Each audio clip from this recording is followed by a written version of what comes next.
Behold, the Lamb of God who takes away the sins of the world.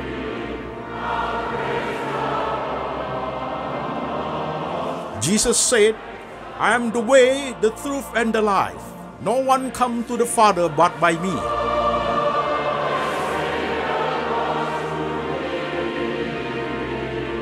For God so loved this world, so he gave his one and the only Son. Whoever believes in him shall not perish, but have eternal life. Shalom jemaat sekalian, saya Pendeta Antoni Chang. Salam kepada jemaat yang ada di kota-kota di Indonesia dan jemaat yang ada di kota-kota di luar negeri. Hari ini kita online Sunday Service lewat lembaga Antoni Chang Ministry International. Tema kita hari ini adalah Saved by Grace. Saved by Grace. Diselamatkan oleh karena anugerah. Firman Tuhan hari ini kita ambil dari satu bagian saja. Kitab Efesus pasal 2 ayat 1 sampai 10. Demikian firman Tuhan.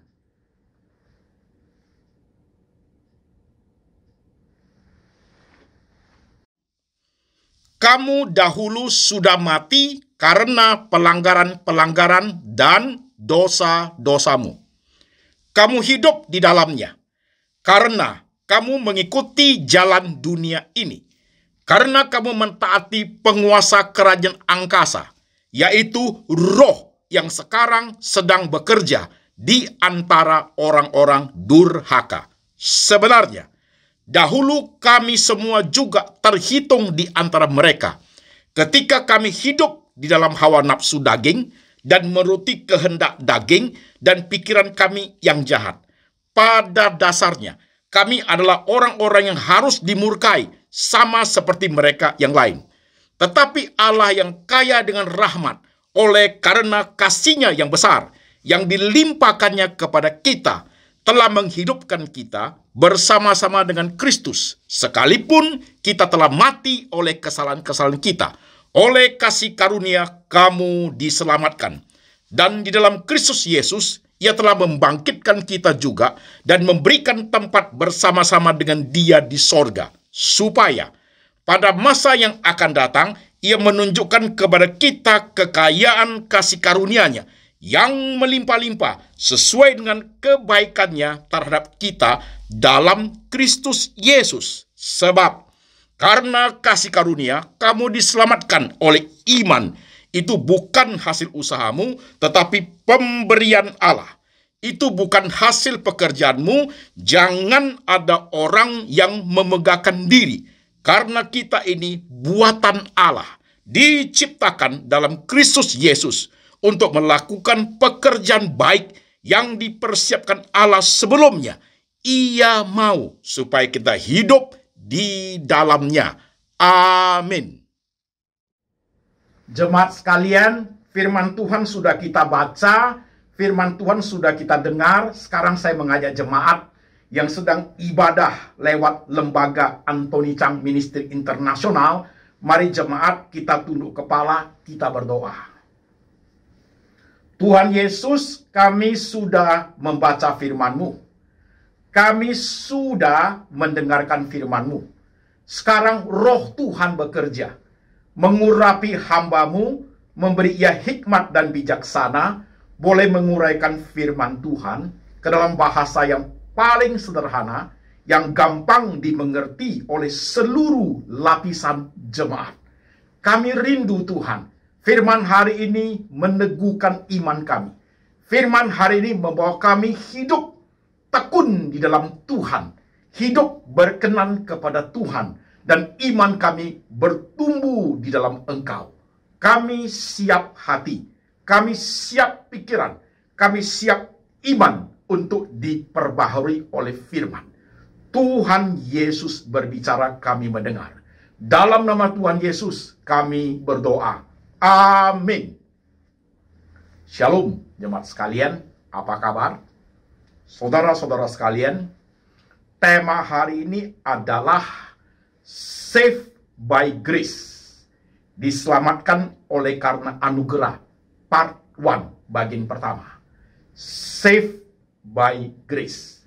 Saudara-saudaraku, Sebelum kita masuk ke dalam pembahasan firman, saya akan menjawab satu pertanyaan dari jemaat lewat WhatsApp minggu lalu. Jemaat bertanya seperti ini.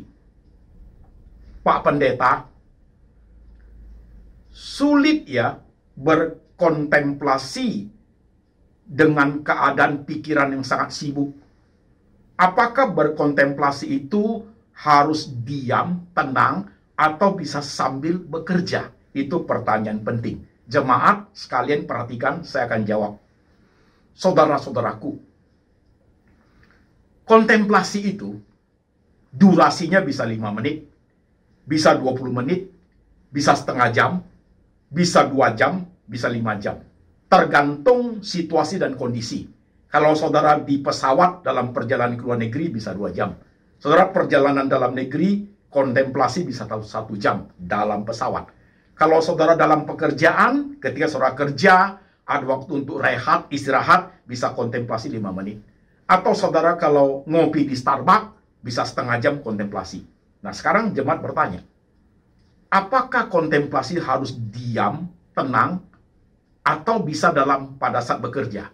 Saudara sekalian, kontemplasi itu tentunya harus ada waktu jeda. Jadi saudaraku, di tengah saudara kerja, kan ada jeda 5 menit. Nah, gunakan itu untuk kontemplasi. Kontemplasi itu tidak harus dalam waktu yang tenang, tidak harus dalam situasi yang gak ada orang. Gak harus. Bisa juga di tengah keramaian, di tengah suasana kantor ramai, saudara bisa kontemplasi. Di tengah ngopi di Starbucks yang ramai, saudara bisa kontemplasi. Apakah kontemplasi juga bisa dilakukan pada saat kita bekerja, Pak Pendeta? Kontemplasi bisa dilakukan pada saat kita bekerja atau sedang beraktivitas. Tapi harus diperhatikan, aktivitas atau pekerjaan apa dulu. Kalau driving, jangan. Karena itu membutuhkan konsentrasi, saudara sekalian. Nanti kecelakaan. Kalau saudara sedang memasak, jangan, saudaraku. Itu berhadapan dengan masakan dan api. Kalau saudara sedang motong makanan, potong sayur-sayuran, jangan, saudaraku. Karena saudara sedang memotong sayur-sayuran dan motong daging, itu bisa terluka tangannya. Tetapi kalau saudara sedang ada kegiatan makan-makan, kegiatan saudara sedang ngopi, itu bisa kontemplasi. Jadi saudara kalau ngopi, kan sekali minum, menghirup, merasakan aroma kopi itu, kan cangkiran ditaruh. Tidak terus ngopi, saudaraku, ditaruh, saat itulah kontemplasi. Ketika menikmati aroma kopi itu, saudara bisa lakukan kontemplasi. Termasuk pada saat makan. Waktu saudara makan, yang bergerak, yang melakukan fungsinya kan mulut, lidah, dan lain-lain tangan. Tapi otak ini kan free. Sambil makan, saudara bisa kontemplasi. Begitu jemaat. Oke? Nah, saudara sekalian, kita masuk ke tema kita.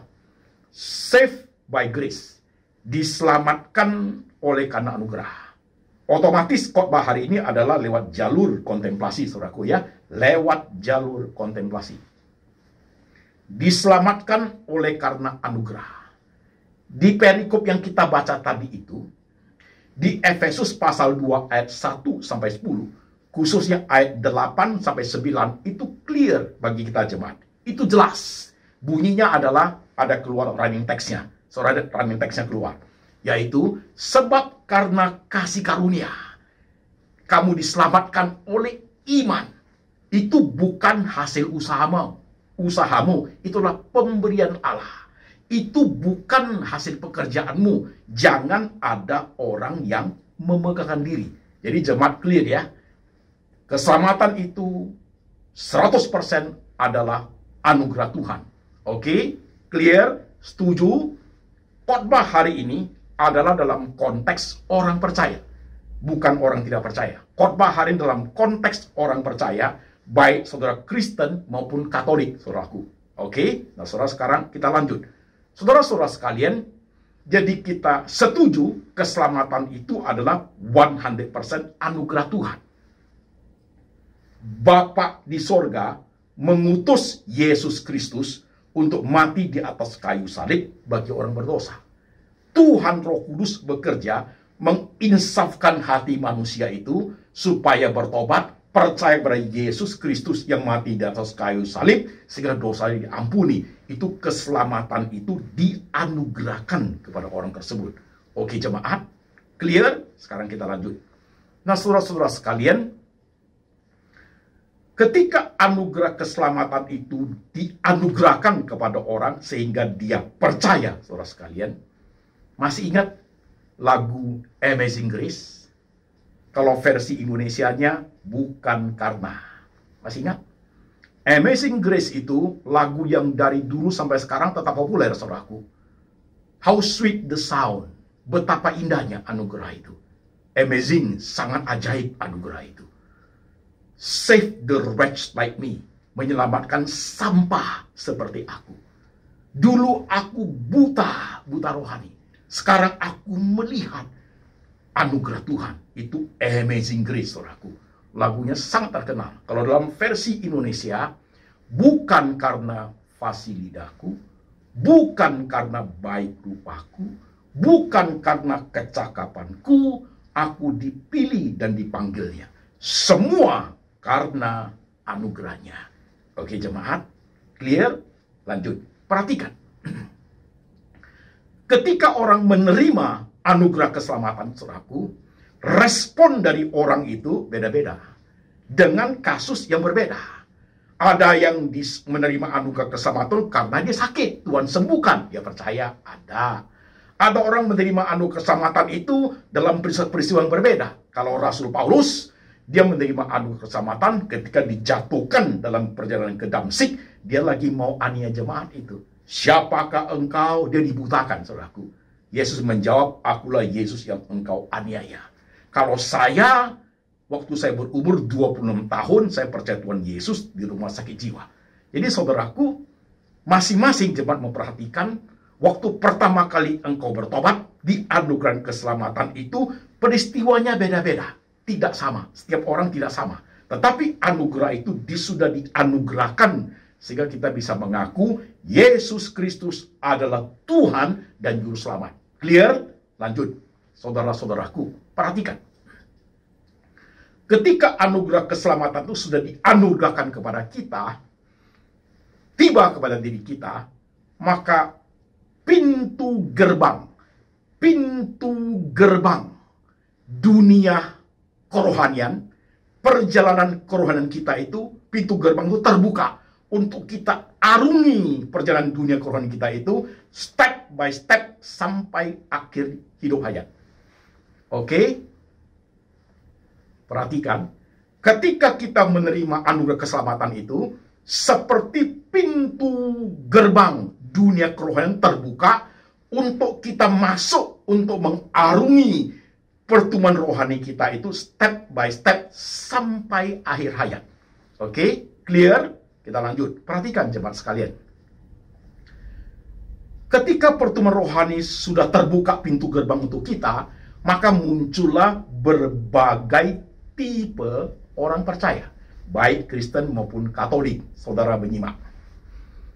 Tipe orang percaya yang pertama, setelah dia menerima anugerah keselamatan itu, dia terbuka pintu gerbang untuk dia masuk ke dalam pertumbuhan kerohanian dia stuck sampai di situ saja. Jadi tidak aktif kerohaniannya, itu tipe orang Kristen pertama. Karena sudah dibaptis, KTP-nya tertulis Kristen atau Katolik. Mamanya lihat anaknya dibaptis, nangis-nangis, yang penting anakku sudah aman. Tapi tidak ada pertumbuhan kerohaniannya. Gak ada sama sekali. Praktis sampai di situ. Sudah merasa sudah jadi orang Kristen.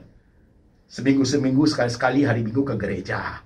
Itu ada orang seperti itu, saudaraku. Itulah tipe orang Kristen tipe pertama. Oke? Saudara sekalian, tipe orang Kristen tipe kedua, orang percaya tipe kedua, saudaraku. Orang ini setelah menerima anugerah keselamatan, pintu gerbang kerohanian terbuka untuk dia. Orang seperti saudaraku menjadi haus akan firman Tuhan. Itu kagak orangnya.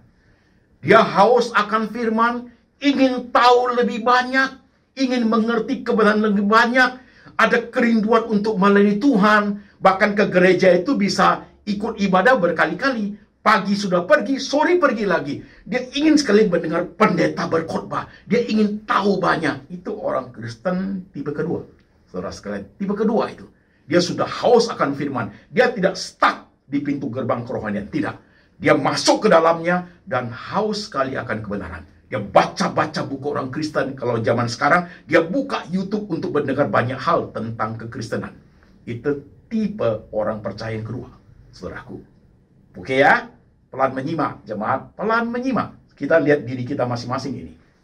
Sorry kalau khotbahnya nanti menjadi keras. Saudara-saudaraku, orang yang masuk di orang percaya yang tipe kedua itu, ketika dia haus akan firman, dia ingin tahu banyak, maka ketika dia masuk ke pertemuan rohani seperti itu, dalam diri orang percaya itu, muncullah pemahaman dalam dua perspektif. Perspektif pertama, pemahaman tentang Tuhan. Perspektif kedua, pemahaman tentang diri. Nah, ini harus ada. Harus ada bagi orang percaya itu. Satu, pemahaman tentang Tuhan. Yang kedua, pemahaman tentang diri. Saudara sekalian, makin mengerti Tuhan, makin mengerti diri. Makin mengerti diri, makin mengerti Tuhan. Dua perspektif ini harus saling mengikat. Harus seimbang. Saudaraku, harus seimbang. Dan kalau dia tidak seimbang, muncullah tipe orang percaya berikutnya. Jikalau orang percaya itu pemahaman tentang Tuhannya banyak, tetapi pemahaman tentang dirinya itu minus, saudaraku, maka muncullah tipe orang Kristen yang arogansi rohani. Tipe orang Kristen yang hanya knowing Jesus. Dia tahu Alkitab itu. Ayat-ayat dia hafal. Ini otaknya seperti gudang untuk menerima banyak pengetahuan tentang Alkitab. Tapi tingkah lakunya enggak. Living with Jesus. Hidup dengan kebenaran itu tidak. Dia hanya tahu banyak. Karena apa? Pemahaman tentang Tuhan, pemahaman tentang diri saudaraku, itu tidak seimbang. Sebaliknya, ketika orang sudah masuk ke pintu gerbang kerohanian itu, pemahaman tentang Tuhan itu minim, pemahaman tentang diri itu banyak saudaraku, orang itu menjadi orang Kristen yang sangat egois. Menjadi orang percaya yang sangat egois. Ini bahaya loh, men. Siapa itu orangnya? Engkau kah itu orangnya? Mamamu kah itu orangnya? Pamanmu kah itu orangnya? Diakenmu kah itu? Pendetamu kah itu? Orang Katolik teman sekerjamu kah itu? Orang Kristen teman sekantormu kah itu? Saya kan melihat orang seperti itu. Arogansi rohaninya, egois bukan main. Karena dia udah masuk tipe Kristen yang seperti itu modelnya, saudaraku. Oke, nah sekarang kita lanjut. Tetapi tipe orang Kristen yang berikutnya adalah ketika pemahaman tentang Tuhan, pemahaman tentang dirinya itu sinkron, pemahaman tentang dua perspektif itu, saudaraku, seimbang, maka akan memunculkan pertumbuhan kerohanian yang baik. Kita ambil contoh Rasul Paulus. Pemahaman Rasul Paulus tentang Tuhan, saudaraku, ngomongnya apa? Di kitab-kitab yang kita baca di Perjanjian Baru, saudaraku. Rasul Paulus mengatakan demikian. Yang kurindukan adalah mengenal Dia dan kuasa kebangkitannya. Persekutuan dalam penderitaannya. Dan serupa di dalam kematiannya. Supaya suatu hari aku dibangkitkan dari antara orang mati. Pemahaman Paulus tentang Tuhan itu, saudaraku, dia ingin mengenal Tuhan. Mengenal sedalam mungkin tentang Tuhan. Itu loh muncul itu. Dan menjadi pas dengan pemahaman tentang dirinya. Itu menjadi seimbang, saudaraku.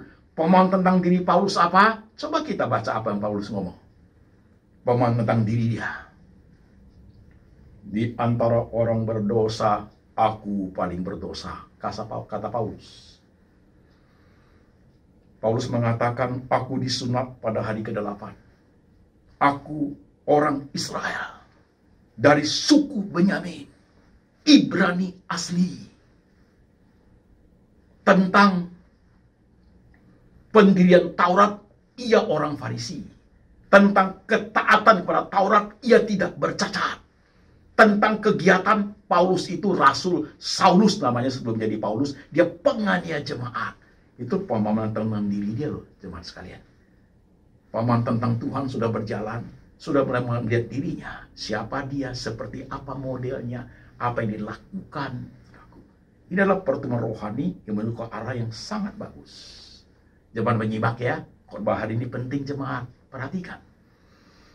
Jadi ketika orang sudah menerima anugerah keselamatan itu, pergumulan kerohanian yang bertumbuh saudaraku kepada perspektif Tuhan dan perspektif diri seimbang, maka memunculkan pemahaman hidup yang baik.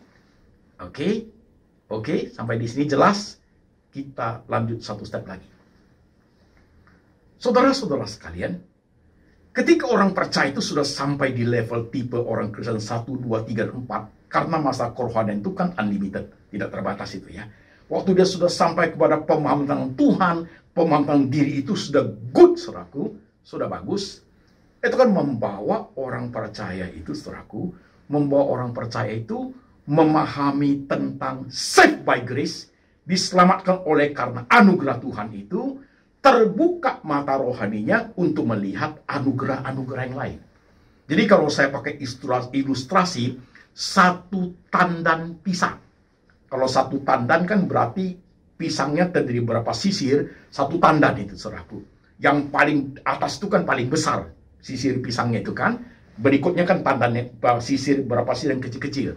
Nah, kalau kita pakai ilustrasi satu tandan pisang, anugerah keselamatan, saved by grace itu adalah sisir pisang satu sisir yang paling besar di depan, yang di satu tandan itu. Berikut sisir-sisir pisang yang berikutnya adalah anugerah, berbagai anugerah yang lain. Apa itu berbagai anugerah yang lain? Kesehatan, rumah tangga, kesuksesan, karir, reputasi, pacar, kuliah, pernikahan, kekayaan, kepintaran, semua yang ada dalam hidup yang dia jalani saudaraku, dia sudah melihat itu sebagai suatu anugerah, berbagai anugerah yang Tuhan beri kepada dia. Satu tandan pisang. Do you understand? Anugerah keselamatan adalah sisir pisang yang paling besar, satu tandan itu. Di bawah berikutnya adalah kesehatan, anak, keluarga, prestasi, kekayaan, bisnis, dan berikutnya. Satu tandan. Inilah jalur pertemuan rohani yang the best, yang paling baik. Paling baik.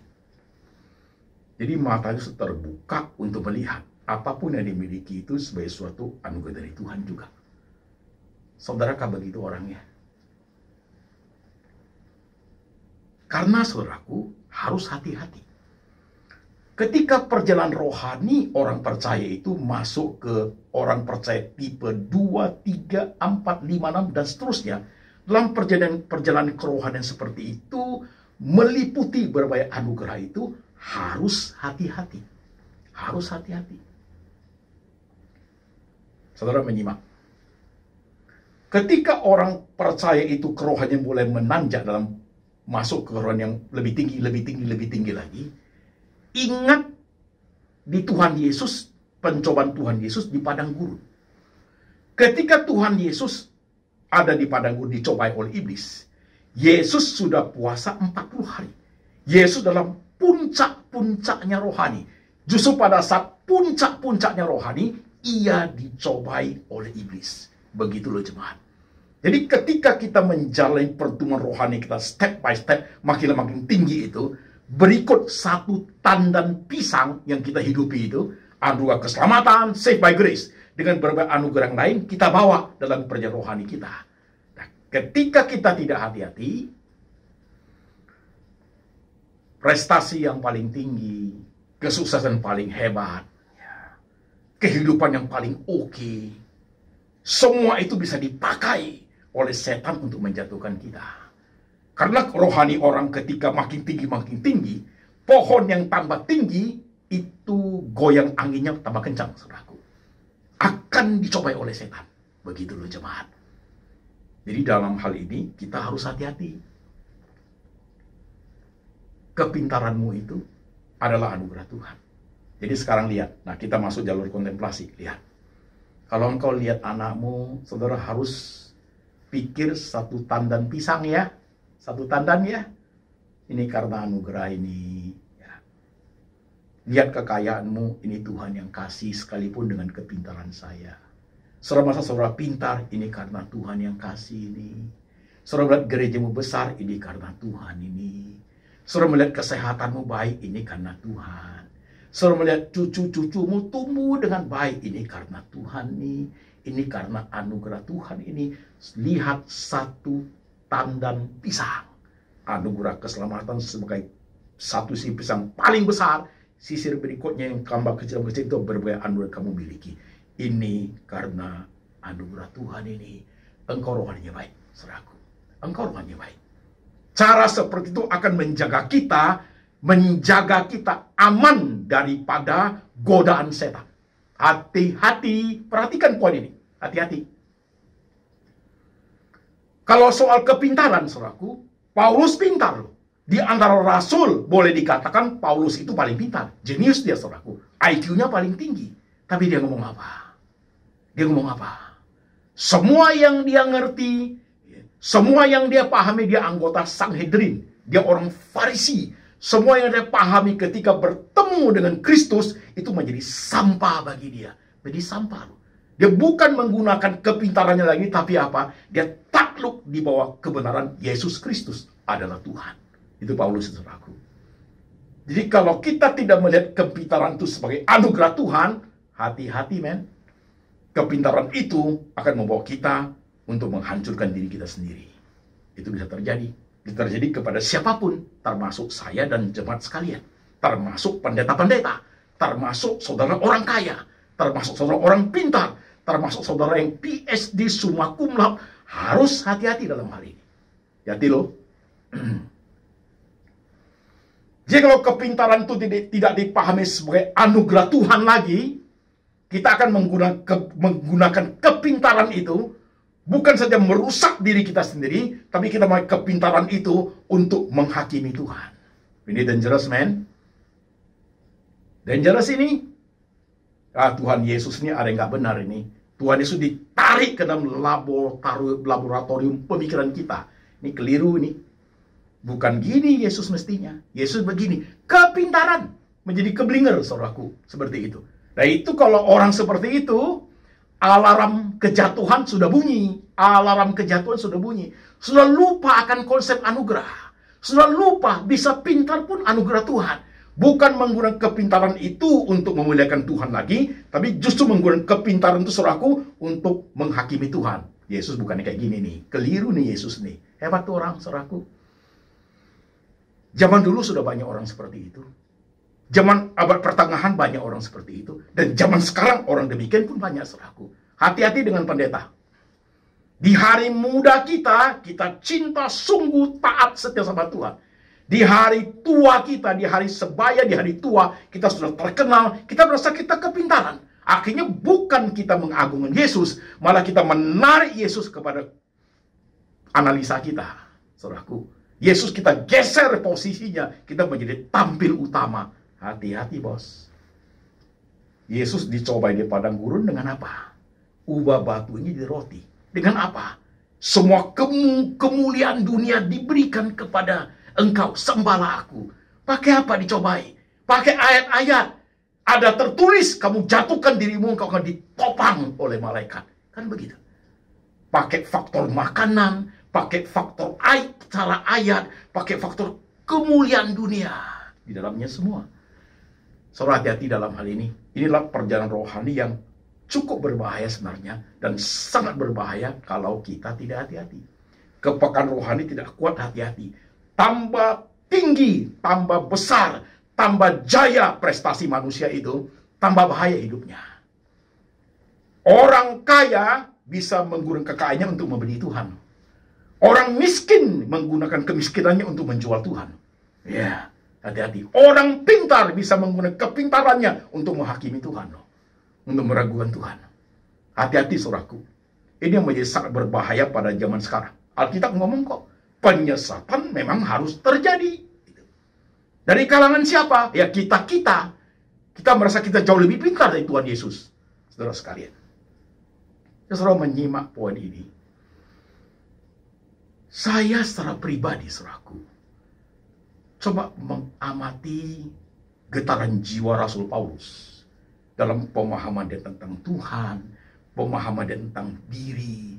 Bahkan dia mengatakan, yang sangat dia rindukan adalah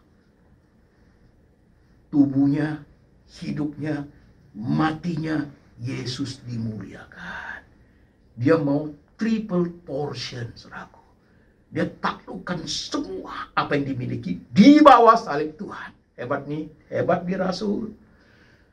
Hebat ini Rasul. Dalam dunia kontemplasi yang saya lakukan, saudaraku, di tengah banyak hal yang saya raih, di tengah kesehatan yang Tuhan anugerahkan, di tengah anak istri yang Tuhan kasih, di tengah segala berkat yang saya terima, saudaraku. Di tengah kontemplasi saya, baik yang 2 jam, yang 5 menit, yang 10 menit, saudaraku. Di Starbucks orang lagi ramai, saya sambil minum, kemudian saya berkontemplasi. Saya ingat berapa khotbah saya sering mengatakan, saya bahkan berkhotbah diri saya sendiri loh, sambil kontemplasi dalam hati. Antoni, jangan lupa anugerah Tuhan. Antoni, jangan lupa. Itu semua karena Tuhan. Itu anugerah Tuhan. Saved by grace. Kamu diselamatkan karena anugerahnya. Dan semua yang kamu miliki hari ini, 1 tandan pisang. Jangan lupa. Saya bakar kepada diri saya sendiri. Itu menjadi suatu cara, sebagai suatu koridor untuk hidup benar, saudaraku. Ya. Apakah kita semua mau seperti itu? Memang tidak mudah, jemaat sekalian. Kalau saya khotbah ke sini menjadi keras. Perhatikan. Kesuksesan yang Tuhan kasih sebagai suatu anugerah, sudah kamu gunakan dengan baik, bukan? Udah kamu gunakan dengan baik belum?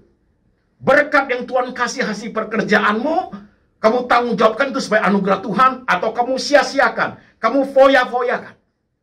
Istri yang Tuhan kasih, suami yang Tuhan kasih, anak yang Tuhan kasih, cucu yang Tuhan kasih, kau telantarkan. Kau sudah menyia-nyiakan anugerah Tuhan.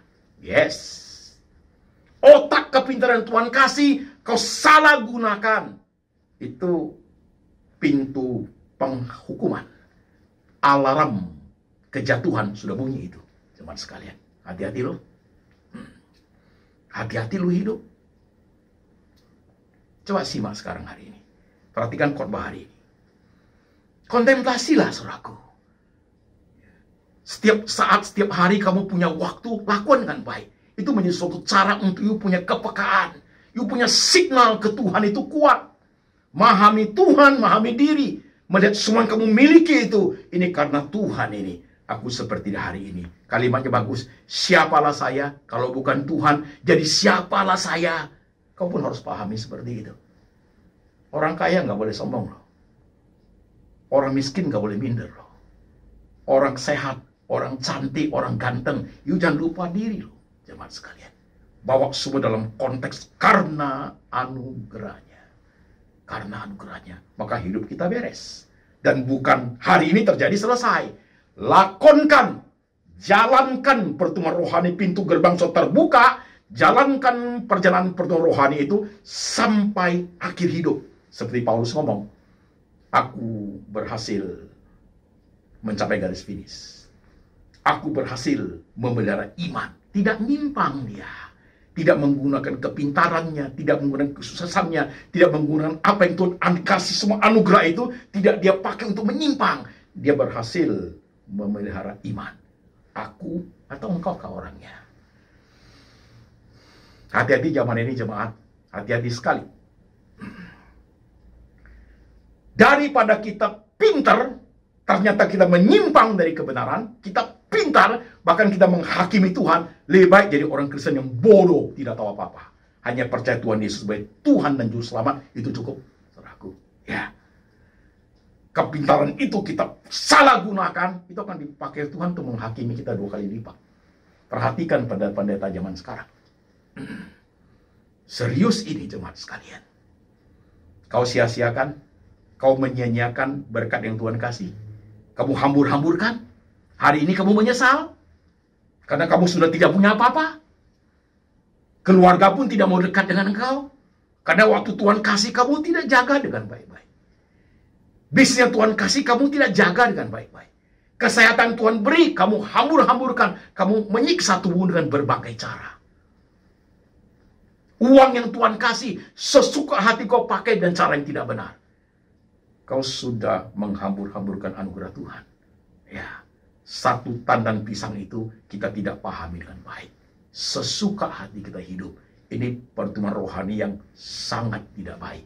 Jemaat sekalian, sangat tidak baik. Saya nggak tahu loh jemaat, engkau siapa. Saya nggak tahu. Maukah engkau memahami firman Tuhan seperti ini? Karena engkau yang pernah menangis, engkau sudah percaya Tuhan. Pintu gerbang kerohanian sudah terbuka. Kau mau stuck di situ saja, di depan pintu saja, atau engkau mau jalani?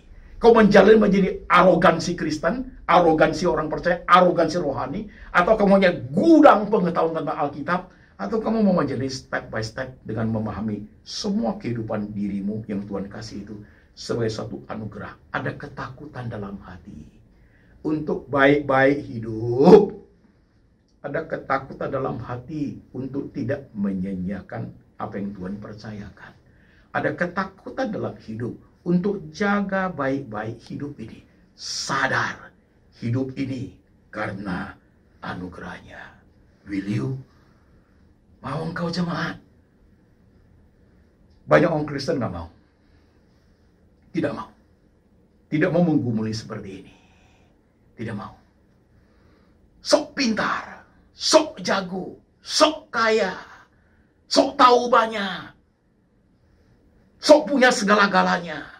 Tuhan pun disingkirin, saudaraku. Menggeser posisi Tuhan. Ampun, orang seperti ini tunggu tanggal mainnya saja. Tunggu tanggal mainnya dihukum oleh Tuhan. Mari jemaat, kita jangan belajar begitu. Mari kita kontemplasi. 5 menit, 10 menit, 2 jam. Melihat semua yang kamu hidupi ini. Lihat kepada tandan pisang yang besar. Aku sudah diselamatkan. Sampah seperti aku. Dulu aku buta rohani. Tuhan sudah celikkan mataku melihat semuanya. Dan Tuhan ajarku memahami Tuhan, memahami diri. Dan Tuhan ajarku membuka mata rohaniku melihat anugerah-anugerah yang lain yang Tuhan tambahkan dalam hidupku. Aku harus menjaga itu dengan baik sampai suatu hari Tuhan bawa saya pulang kembali ke rumah Bapa. Mau jemaat? Jangan mempermainkan anugerah Tuhan. Jangan menyia-nyiakan anugerah Tuhan. Jangan tidak mengerti pimpinan Tuhan. Jangan menjadi orang Kristen yang aku gitu-gitu aja lah Pak jadi Kristen. Not too religious lah Pak. Jangan tambah rohani lah. Jangan mau jadi orang Kristen seperti itu. Daripada menjadi orang Kristen yang tidak, lebih baik jadi orang Kristen yang benar-benar rohani. Dalam koridor. Karena anugerahnya. Karena anugerahnya aku bisa menjadi orang Kristen seperti ini. Karena anugerahnya saya menjadi orang Katolik seperti ini. Karena anugerahnya saya mesti hidup menjadi pendeta seperti ini. Karena anugerahnya saya punya keluarga seperti ini. Karena anugerahnya. Kau mau? Camkan firman Tuhan hari ini. Supaya engkau benar lurus jalanmu di tengah zaman yang berkecamuk ini. Di tengah kekristenan yang kacau balau, saudaraku. Kau jalan lurus bersama Tuhan. Pahami semua. Karena anugerahnya. Mari jemaat kita tunduk kepala, kita berdoa. Saudara sekalian, hari ini engkau bisa dengar khotbah ini. Kau bisa ikut ibadah ini. Itu pun adalah anugerah Tuhan. Hari ini engkau bisa duduk dengar khotbah bersama istrimu atau anakmu. Itu juga adalah anugerah Tuhan. Hari ini matamu masih bisa melihat cucu. Itu pun karena anugerah Tuhan. Hari ini kamu punya anak yang pintar. Itu karena anugerah Tuhan. Hari ini kamu bisa bekerja dengan baik. Itu karena anugerah Tuhan. Hari ini kamu sehat, itu juga karena anugerah Tuhan. Hari ini prestasimu bagus, reputasimu bagus, engkau dikenal banyak orang, itu karena anugerah Tuhan. Karena anugerah Tuhan. Lihat dirimu masing-masing. Siapapun engkau hari ini yang tertunduk kepalanya. Jangan karena kekayaanmu membuat engkau membeli Tuhan. Jangan karena kemiskinanmu membuat engkau menjual Tuhan. Jangan. Jangan karena kepintaranmu engkau mempertanyakan Tuhan. Engkau meragukan Yesus Kristus adalah Tuhan dan Juru Selamat. Jangan. Jangan. Lihat dirimu masing-masing. Umat Tuhan yang ada di kota-kota Indonesia maupun di kota-kota di luar negeri. Jangan terjebak oleh ajaran yang membuat engkau lupa akan Tuhan Yesus. Jikalau engkau sudah terjebak di situ, sekian tahun engkau baru sadar berapa lama engkau sudah menghilangkan begitu banyak waktu untuk bersekutu dengan Tuhan. Berapa banyak waktumu habis. Dengar khotbah hari ini. Lihat dirimu masing-masing. Belajar seperti Rasul Paulus. Yang sangat ia rindukan adalah mengenal Tuhan Yesus dan kuasa kebangkitannya. Persekutuan dalam penderitaannya. Serupa di dalam kematiannya. Supaya suatu hari dibangkitkan dari antara orang mati. Belajar seperti Paulus. Dengan pikiranku aku melayani hukum Allah. Tapi dengan tubuh insaniku aku melayani hukum dosa. Manusia celaka ini. Siapa yang bisa melepaskan aku dari tubuh maut ini? Syukur kepada Yesus Kristus Tuhan, Juru Selamat yang hidup. Bawa firman ini jemaat sekalian. Tundukkan kepalamu. Kau berdoa sendiri-sendiri kepada Tuhan. Berdoa sendiri-sendiri. 1 menit. Sudahkah engkau menggunakan setiap anugerah yang Tuhan kasih dengan baik dan benar? Kalau engkau tidak menggunakan dengan baik, menangislah engkau. Karena engkau sudah menghambur-hamburkan anugerahnya. Justru di tengah kesusahanmu, engkau menyimpang dari kebenaran. Menangislah engkau. Di tengah kepintaranmu, engkau lupa akan Tuhan. Bahkan engkau mengkhianati kebenaran. Menangislah engkau. Di tengah hartamu yang banyak, engkau sudah lupa akan saved by grace oleh karya Tuhan Yesus di atas kayu salib. Kau hidup menjadi orang yang sesuka hati, menyesal engkau.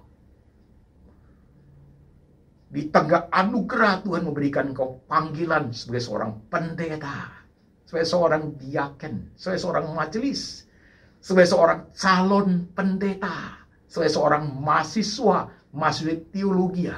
Tapi kalau engkau menyia-nyiakan anugerah itu, kasihanlah engkau, merataplah engkau. Berubahlah ke arah yang baik. Sadarilah, hidup ini semua karena anugerahnya. Kalau bukan karena anugerah, kita tidak menjadi siapa-siapa. Hari ini engkau menjadi orang percaya karena anugerah Tuhan. Tuhan Yesus, setiap kami yang tertunduk kepala kami hari ini, ajar kami mengerti Engkau, ajar kami mengerti diri. Ajar kami melihat anugerah yang besar itu saved by grace. Ajar kami melihat anugerah-anugerah yang lain sebagai tanggung jawab kami untuk menjaga baik-baik. Ampuni dosa-dosa kami Tuhan. Ampuni kalau kami menyia-nyiakan anugerah demi anugerah yang Kau berikan kepada kami. Ajar kami hidup seturut dengan firman. Kami ingin tubuh kami, hidup kami, mati kami memuliakan nama-Mu ya Tuhan. Dengar doa kami. Letakkan tangan-Mu di kepala jemaat. Letakkan tangan-Mu di hati jemaat. Teguhkan hidup mereka. Mantapkan kerohanian mereka ya Tuhan. Seturut dengan anugerah-Mu. Dan biar berkat ini turun atas jemaat. kasih dari Bapa dari surga turun atas jemaat. Yesus Kristus adalah gembala yang baik, pemelihara jiwa jemaat. Dan Tuhan Roh Kudus menginsafkan manusia akan dosa, mengajar tentang kebenaran, supaya kami hidup seturut dengan firman. Sampai selama-lamanya, sampai Tuhan Yesus datang kembali, menjemput setiap orang percaya. Dalam nama Tuhan Yesus. Amin.